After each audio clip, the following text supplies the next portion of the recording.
स्वागत है दोस्तों आप सभी का आपके अपने YouTube चैनल प्रूवकर पर। दोस्तों जैसा कि आप सभी को बता दें, डीएलएड का जो 2024 बैच के लिए फॉर्म है वो आ गए हैं। आपको इस वीडियो में हम पूरी डिटेल देंगे। वैसे लग तो ये रहा था कि अभी फॉर्म नहीं आएंगे, 25 बैच जो आपका स्टार्ट होगा उसके लिए फॉर्म है। लग तो ये रहा था कि फॉर्म नहीं आएंगे, अभी फॉर्म आएंगे जाके जनवरी फरवरी की तरफ जैसे हमेशा आते थे, लेकिन इस बार बहुत जल्दी जो है फॉर्म आ गए हैं। सारी चीज़ें हम लोग समझेंगे इसमें। इससे पहले हम आपको ये भी बता दें इसमें फॉर्म अप्लाई कौन कौन कर सकते हैं, इसके लिए दिनांक क्या रहेगी, फीस क्या लगेगी, जब काउंसलिंग प्रक्रिया होगी उसमें आपको कितना जमा करना पड़ेगा, पूरा प्रोसेस आपको बताएंगे डीएलएड को लेकर के। जो बच्चे भी इच्छुक हैं डीएलएड करने को लेकर, है ना। सबसे पहले तो हम यहाँ से स्टार्ट करेंगे, आपको ऑनलाइन प्रक्रिया बताएंगे कि कब से ऑनलाइन स्टार्ट है और कब तक चलेंगे। इसमें आप देख सकते हैं आपके सामने जो ये प्रोफार्मा ओपन है, इसमें आप लोग देखेंगे कि डीएलएड प्रशिक्षण 2024 चयन प्रवेश की कार्रवाई हेतु प्रस्तावित समय सारणी। इसमें आपका लिखा है सचिव परीक्षा नियामक प्राधिकारी उत्तर प्रदेश प्रयागराज द्वारा ऑनलाइन आवेदन हेतु एकीकृत रूप से विज्ञापन जो प्रकाशित है वो 12 सितंबर 2024 प्रकाशित कराना है विज्ञापन। ऑनलाइन रजिस्ट्रेशन प्रारंभ के लिए 18 सितंबर 2024, इसी महीने में 18 सितंबर से जो ऑनलाइन की प्रक्रिया होगी वो शुरू हो जाएगी। ऑनलाइन रजिस्ट्रेशन करने की अंतिम तिथि है 9 अक्टूबर, यानी 9 अक्टूबर लास्ट डेट है। फिर है ऑनलाइन आवेदन शुल्क जमा करने की अंतिम तिथि है 10 अक्टूबर, मतलब 9 अक्टूबर तक आप आवेदन कर पाएंगे। अगर शुल्क किन्हीं कारणों पर नहीं जमा हो पाया है तो 10 तारीख को जमा हो जाएगा। ऑनलाइन आवेदन पूर्ण कर प्रिंट लेने की अंतिम तिथि है 12 अक्टूबर तक, यानी आप प्रिंट अपना निकाल सकते हैं 12 अक्टूबर तक। एक चीज आपको बता दूं कि ये जो प्रिंट है ये बहुत जरूरी है, आप ऑनलाइन कराना और अपना प्रिंट जरूर तुरंत ले लेना, ठीक है। और प्रिंट को अपने फ़ोन में भी सेव करके रखना, क्योंकि इस प्रिंट का काम बहुत जगह आता है। स्कॉलरशिप में भी कभी कभी मांग लिया जाता है, आपको देना पड़ता है। दूसरा, इस प्रिंट का काम एडमिशन कराने में भी आपको, जब आप काउंसलिंग कराने के बाद एडमिशन होगा आपका तब भी आपको देना पड़ेगा। तो ये सारी चीज़ें, ये जो प्रिंट है मोस्ट इम्पोर्टेंट है। आवेदकों के मेरिट के आधार पर स्टेट रैंक प्रकाशन की तिथि है 16 अक्टूबर। जैसे ही 12 तारीख को लास्ट होगा वैसे ही 16 तारीख को आपका क्या होगा कि स्टेट रैंक आ जाएगा कि कितने से कितने रैंक वालों का क्या सिस्टम रहेगा, काउंसलिंग कितने तक होगी, कितने से कितने तक वालों की कितने तक होगी। इसके बाद है अभ्यर्थियों के वर्गवार श्रेणीवार मेरिट के क्रम में राजकीय एवं निजी संस्थान, यानी जो डाइट हैं वो और निजी संस्थान जिस जैसे जो आपके आसपास प्राइवेट डिग्री कॉलेज हैं जिनमें डीएलएड कोर्स है, तो वो आपका 17 अक्टूबर 2024 से स्टार्ट हो जाएगा। देखो 16 तारीख को रैंक, 17 से लेकर के 30 अक्टूबर 2024 तक ये प्रक्रिया चलेगी। आपको सारी चीजें बताएंगे, आप लोग पहले देखिएगा। इसके बाद में देखो ये 17 अक्टूबर वाला हो गया था। फिर आपके सामने क्या आएगा, आप सभी लोग देखिएगा, यहाँ पर और भी कई मोस्ट इम्पोर्टेंट चीजें हैं जो आपको जानना जरूरी है, ठीक है। अब देखो यहाँ पर आपके सामने काउंसलिंग के प्रथम चरण के अंतर्गत आवंटित संस्थान में अभ्यर्थियों द्वारा अभिलेखीय जांच एवं प्रवेश की कार्रवाई करना, प्रवेशित अभ्यर्थियों की सूचना संबंधित संस्थान द्वारा वेबसाइट पर अपलोड किया जाना, ये 13 नवंबर 2024 तक होगा, जैसे जो लोग प्रथम काउंसलिंग में प्रथम चरण में प्रवेश ले लेंगे, ठीक है। इसके बाद आते हैं अभ्यर्थी के वर्गवार श्रेणीवार मेरिट के क्रम में राजकीय एवं निजी संस्थानों में यदि सीटें अवशेष रह जाती हैं तो रिक्त सीटों के सापेक्ष चयन हेतु अभ्यर्थियों से संस्थान का विकल्प लेने एवं अभ्यर्थियों द्वारा दिए गए विकल्प के क्रम में एनआईसी लखनऊ द्वारा संस्थान आवंटित करने हेतु काउंसलिंग के द्वितीय चरण की तिथि जो है वो 20 नवंबर 2024 से 1 दिसंबर 2024 तक चलेगी, ठीक है। इसी प्रकार द्वितीय चक्र में आवंटित संस्थान में अभ्यर्थियों द्वारा अभिलेखों की जांच एवं प्रवेश की जानकारी 10 दिसंबर तक ये अपलोड करना रहेगा। जो लोग द्वितीय चरण में भी एडमिशन ले लेंगे उनके लिए ये है। इसके बाद में है प्रशिक्षण प्रारंभ होगा 12 दिसंबर से।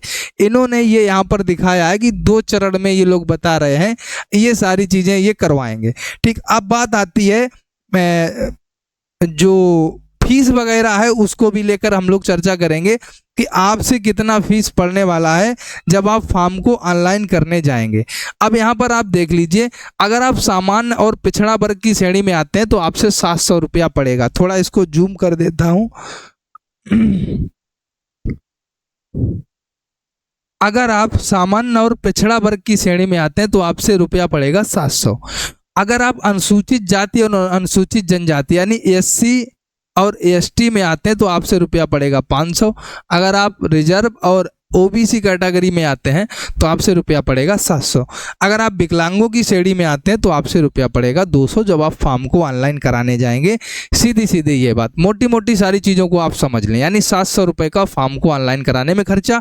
जब आपकी मेरिट बन जाएगी उसके बाद भी खर्चा है, आप ये ना समझ लेना कि उसके बाद खर्चा नहीं। देखो दिखाएं, जब आपकी मेरिट बन जाएगी उसके बाद में आपको सीट को लॉक कराने के लिए देना पड़ेगा 5,000 रुपये। पहले तो ज़्यादा देना पड़ता था, अब आपको कितना देना पड़ेगा? डाइट की फीस जो है यहाँ पर दी गई है, देखो डाइट की फीस का विवरण है ये 10,200 रुपये, ठीक है। तो डाइट की फीस का विवरण, डाइट का तो सभी जानते हैं भाई, सरकारी स्कूल में तो फीस कम ही लगता है। और निजी संस्थानों का ये देखो फीस मैं आपको दिखा दूं, निजी संस्थानों का जो फीस रहेगा कहाँ पे लिखा हुआ है, हाँ ये देखो, निजी संस्थान हेतु शासनादेश संख्या 1441/15/1124 दिनांक 10 सितंबर 2014 के अनुसार प्रशिक्षण शुल्क प्रतिवर्ष 41,000 होगा। निजी संस्थानों द्वारा अभ्यर्थियों से निर्धारित शुल्क से अधिक शुल्क लेने की उसकी पुष्टि होने पर उनकी संबद्धता शासन द्वारा समाप्त कर दी जाएगी, जिसके लिए निजी संस्थान स्वयं उत्तरदायी होगा। मतलब ये अगर आप किसी प्राइवेट स्कूल में लेते हो तो 41,000 फीस आपको देना पड़ेगा, 1 वर्ष का, 2 वर्ष का 82,000। पर अगर आपको सरकारी कॉलेज मिलता है तो 10,400 रुपया में आपका काम बन जाएगा। इसमें ही क्या होगा, आपको काउंसलिंग के टाइम जब आप सीट लॉक कराएंगे, ठीक है, कई निजी संस्थान ऐसे हैं जो कम रुपए में भी करा रहे हैं, वो अपना आप पता कर लेना। यहाँ तो हम कुछ नहीं बता सकते क्योंकि उनके एडमिशन सीट पूरी हो जाए, इसलिए वो लोग ऐसा करते हैं, ठीक है। और चलो आगे चलते हैं, ये तो आपके काम की चीज़ें हो गई सारी। इसके बाद में अब नंबर 1 पे आते हैं, फर्स्ट वाले पेज पे। सिर्फ आपको फीस जानना थी, आपको डीएलएड की डेटें जानना थी, कब से ऑनलाइन होगा, कब से सारी प्रक्रिया चलेगी। इसमें आपका कोई काम नहीं है जो ऐसी चीज़ जो आपको बताई जाए, यहाँ भी आपका कोई ऐसा बताने वाला नहीं है। हाँ, अब आ जाते हैं उम्र पर। उम्र मोस्ट इम्पोर्टेंट है तो इसको जानना जरूरी है। चलो क्वालिफिकेशन भी बता देंगे अभी आपसे क्या क्या पढ़ने वाला है। अब देखो यहां पर हम लोग देखते हैं, यहां पर क्या लिखा हुआ है, देखो आयु आवेदक, ये देखो एक सेकेंड, आयु आवेदन हेतु अभ्यर्थी की आयु जिस प्रशिक्षण वर्ष के लिए आवेदन किया जाएगा उस वर्ष उसकी 1 जुलाई को 18 वर्ष से कम, है ना, 18 वर्ष से कम तथा 35 वर्ष से अधिक ना हो, ठीक है। 35 वर्ष से अधिक का नहीं होना चाहिए, सीधी सीधी बात। और 18 वर्ष से कम भी ना हो, 18 को क्रॉस कर चुका हो। सीधी सी बात है, डीएलएड में एडमिशन तभी होगा जब वो ग्रेजुएट होगा, और ग्रेजुएट जो होगा वो 19 साल से कम नहीं होगा। सीधी सीधी बात, मिनिमम 19 साल, मैक्सिमम 20 साल का हो जाता है ग्रेजुएट। अब 18 से 35, ठीक है, न्यूनतम आयु सीमा में किसी प्रकार की छूट ना होगी। मतलब 18 से अगर आप सोचें कि कोई प्रकार की छूट हो जाए, 17-16 वाला एडमिशन हो जाए, नहीं होगा, क्योंकि ऐसा हो ही नहीं सकता। ग्रेजुएट बंदा 18 साल से कम का हो, ठीक है, इसलिए छूट नहीं। अनुसूचित जातियों, अनुसूचित जनजातियों, पिछड़ी जाति को अधिकतम आयु सीमा 35 वर्ष में 5 वर्ष की सामान्य छूट मिलेगी। मतलब जो पिछड़ा वर्ग SC ST, OBC SC ST वालों को 5 वर्ष का छूट मिलेगा। अगर 40 साल का भी है तो फॉर्म डाल सकता है। दिव्यांग विकलांग अभ्यर्थियों को अधिकतम आयु सीमा में 15 वर्ष की भी छूट मिलेगी। 35 में 15 जोड़ दो, अगर 50 साल का भी है कोई विकलांग तो BTC कर सकता है, ठीक है। भूतपूर्व सैनिकों की आयु में छूट नियमानुसार, यदि सेना के किसी भूतपूर्व कर्मचारी द्वारा सेना में की गई सेवा की संपूर्ण अवधि उसकी वास्तविक आयु में से घटा दी जाती है, और यदि इस प्रकार घटाई गई आयु निर्धारित अधिकतम आयु सीमा से 3 वर्ष से अधिक ना हो तो यह समझा जाता है कि वह ऐसी सेवाओं तथा पदों पर भर्ती की आयु से संबंधित शर्तों को पूरा करता है। मतलब आप लोग समझ रहे होंगे, जैसे मान लो किसी की अर्धसैनिक बल में 25 वर्ष में OBC है, उसको छूट मिलता है, 25 वर्ष में जॉब लगी, उसने 15 साल, उसने मान लो 20 साल इसमें जॉब की, वो हो गया 45 साल का।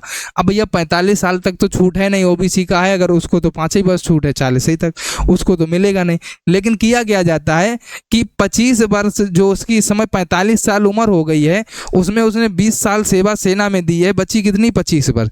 ये जो 25 वर्ष बचा है, ये अगर मतलब कहने का ये जो उम्र है, ये अगर 40 वर्ष से यहाँ पर 40 आ जाता या 41 आ जाता तो क्या होता, 40 से भी 3 वर्ष से मतलब ज़्यादा ना हुआ हो, यानी 43 वर्ष ना हुआ हो, तो उसका एडमिशन हो जाएगा। तो ऐसा कोई होता ही नहीं है यार, अगर उसकी उम्र में उसकी नौकरी को माइनस कर देंगे फिर वो ओवर एज हो ही नहीं पाएगा, ओवर एज से कम ही हो जाएगा, सीधी सी बात। फिर 40 तक है ओबीसी के लिए, है ना, जनरल के लिए 35 तक है, विकलांग वालों को 15 वर्ष का छूट है।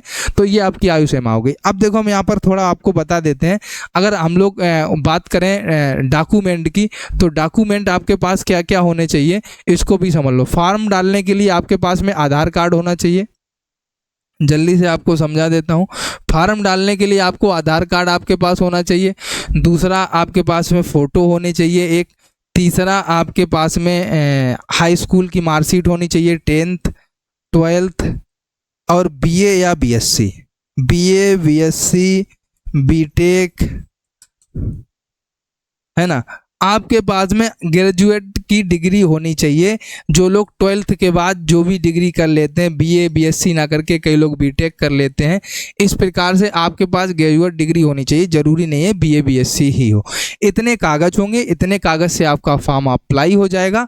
जो आप लोग ये फॉर्म डालेंगे डीएलएड का जो आवेदन आया है, इतने कागज के बाद फिर जब आपका काउंसलिंग होकर एडमिशन होगा, तब ये सारी चीज़ें होनी चाहिए। इसके साथ साथ में आपका आय, जाति, निवास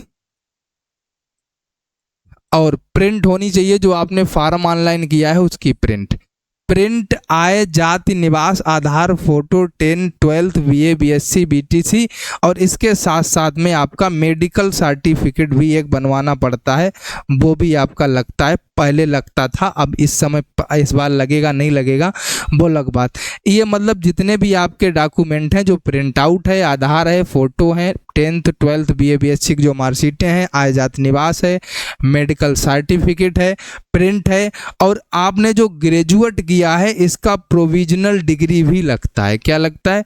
जो प्रोविजनल डिग्री होता है